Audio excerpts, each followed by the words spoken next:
Яагаад засгийн газрын дундаж нас өнгөрсөн 25 жил 1.5 жил байгаа юм бэ? Яагаад ерөнхий сайд ерөнхийлөгч хоёр байнга мууддаг? Бүх үед. Яагаад олон холсон нам 3-4 жилийн дараа ард түмний дайсан болчдөг? Энэ бүх зүйлийн зангилаа энэ үндсэн хуультай холбоотой өнөөдөр зүгээр нэг байдал нь ингэж илэрч гарч иж.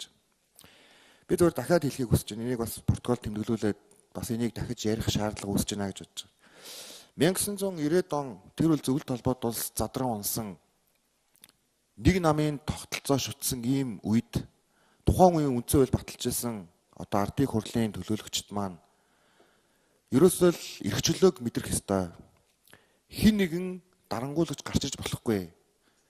Тийм учраас 3 байх хуваагдах ёстой, засаглалын онол 4 байх ёстой, ард түмнээ сонгогддог ерөнхийлөгчтэй байх ёстой гэдэг ийм жишгрүүл явцсан юм бэл. Тэр үед маш их олон гадны эрдэмтэд хэлжсэн юм бэл.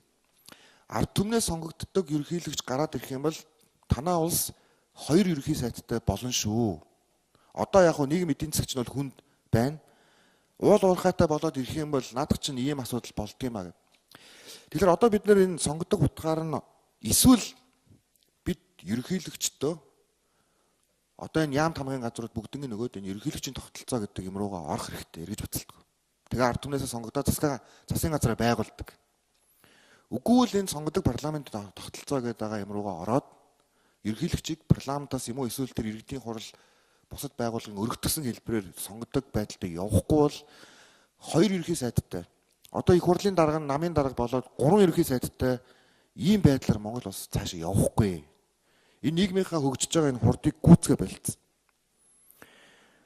Тухайн үеэр 1990 оны их үе байсан. Одоо бол 2017 он. Мэдээлэл технологиос ахуулаад дэлхийн ертөнцид чинь танигдахын аргагүй өөр болчиход байна.